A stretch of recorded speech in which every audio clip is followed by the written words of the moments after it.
ಪೌರಾಣಿಕ ನಂಬಿಕೆಯ ಪ್ರಕಾರ ಅಮೃತದ ಹನಿಗಳು ಎಲ್ಲೆಲ್ಲಿ ಬಿದ್ದಿದ್ದುವೋ ಅಲ್ಲಿ ಕುಂಭಮೇಳದ ಮಹಾ ಉತ್ಸವವನ್ನು ಆಯೋಜಿಸಲಾಗುತ್ತದೆ. ಆದರೆ ಇಡೀ ಅಮೃತದ ಕಲಶವನ್ನು ಇರಿಸಲಾಗಿರುವ ಸ್ಥಳಕ್ಕೆ ಹಿಂದೂಗಳಿಗೆ ಹೋಗಲು ಅವಕಾಶವೇ ಇಲ್ಲ. ಹಾಗಾದರೆ ಸಾಗರ ಮಥನದಿಂದ ಹೊರಬಂದ ಅಮೃತದ ಪಾತ್ರೆ ಎಲ್ಲಿದೆ ಗೊತ್ತಾ? ಈ ಬಗ್ಗೆ ಇವತ್ತಿನ ಸಂಚಿಕೆಯಲ್ಲಿ ನೋಡೋಣ. ಸಾಗರ ಮಥನದ ನಂತರ ದೊರೆತ ಅಮೂಲ್ಯ ವಸ್ತುಗಳಲ್ಲಿ ಅಮೃತದ ಪಾತ್ರೆಯೂ ಸೇರಿತ್ತು. ಅಮೃತದ ಪಾತ್ರೆಯನ್ನು ಪಡೆಯಲು ದೇವತೆಗಳು ಮತ್ತು ರಾಕ್ಷಸರ ನಡುವೆ ದೊಡ್ಡ ಕಾದಾಟವೇ ನಡೆದಿತ್ತು. ರಾಕ್ಷಸರಿಂದ ಅಮೃತವನ್ನು ರಕ್ಷಿಸಲು ಗರುಡ ಆ ಮಡಕೆಯೊಂದಿಗೆ ಹಾರಿದನು ಎಂಬ ಕಥೆ ಇದೆ. ಕಲಶದ ಕೆಲವು ಹನಿಗಳು ಚೆಲ್ಲಿದ 4 ಸ್ಥಳಗಳೆಂದರೆ ಉಜ್ಜಯಿನಿ, ನಾಸಿಕ್, ಹರಿದ್ವಾರ ಮತ್ತು ಪವಿತ್ರ ಸ್ಥಳ ಪ್ರಯಾಗರಾಜ್. ಇವು ಕುಂಭ ಉತ್ಸವವನ್ನು ಆಚರಿಸುವ ಸ್ಥಳಗಳಾಗಿವೆ.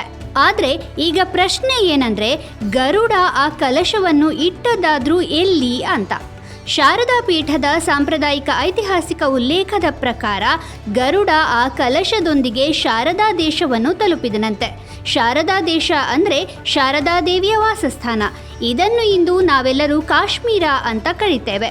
ಶಾರದಾ ದೇವಿಯು ಮಧುಮತಿ ಮತ್ತು ಕೃಷ್ಣಗಂಗಾ ನದಿಗಳ ಸಂಗಮದ ಬಳಿಯ ಅಮರಕುಂಡದಲ್ಲಿ ಅಮೃತದ ಪಾತ್ರೆಯನ್ನು ಮರೆಮಾಡಿ ತನ್ನ ದೇಹದ ಒಂದು ಭಾಗವನ್ನು ಬಂಡೆಯಾಗಿ ಪರಿವರ್ತಿಸಿ ಅದನ್ನು ಮುಚ್ಚಿದಳು ಎಂಬ ಪ್ರತೀತಿ ಇದೆ. ಇದೇ ಬಂಡೆಯನ್ನು ನಂತರ ಶಾರದಾ ಪೀಠ ಅಂತ ಪೂಜಿಸಲಾಯಿತು.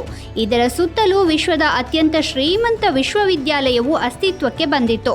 ಆಚಾರ್ಯ ಶಂಕರರು, ಆಚಾರ್ಯ ರಾಮಾನುಜರು ಇವರಿಂದ ಹಿಡಿದು ಸಿಖ್ ಮತ್ತು ಬೌದ್ಧ ತಪಸ್ವಿಗಳು ಸೇರಿದಂತೆ ಅನೇಕ ಜನರು ಅಲ್ಲಿ ಧ್ಯಾನವನ್ನು ಮಾಡುವ ಮೂಲಕ ಅಮರತ್ವವನ್ನು ಪಡೆದರು. ಆದರೆ ಇಂದು ಆ ವಿಶ್ವವಿದ್ಯಾಲಯ ಅಸ್ತಿತ್ವದಲ್ಲಿ ಇಲ್ಲ, ಅಥವಾ ಹಿಂದೂಗಳಿಗೆ ಅಲ್ಲಿಗೆ ಹೋಗಲು ಅವಕಾಶವಿಲ್ಲ. ಯಾಕೆಂದರೆ ಈ ಸ್ಥಳವು ಪಾಕ್ ಆಕ್ರಮಿತ ಕಾಶ್ಮೀರದಲ್ಲಿದೆ. ಪ್ರಸ್ತುತ ಈ ಸ್ಥಳವು ನೀಲಂ ಜಿಲ್ಲೆಯ ಮುಕಾಮ್ನಲ್ಲಿರುವ ತಹಸೀಲ್ನ ಶಾರದಾ ಗ್ರಾಮದ ಭಾಗವಾಗಿದ್ದು, ಅಲ್ಲಿ ಪಾಕಿಸ್ತಾನವು ಅನಧಿಕೃತ ಆಕ್ರಮಣವನ್ನು ಮಾಡಿಕೊಂಡಿದೆ.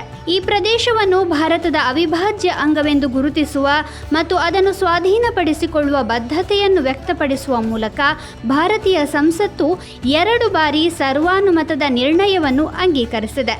ಮುಂದೇನಾಗುತ್ತದೆ ಎಂಬುದನ್ನು ಕಾಲವೇ ಹೇಳಬೇಕಿದೆ.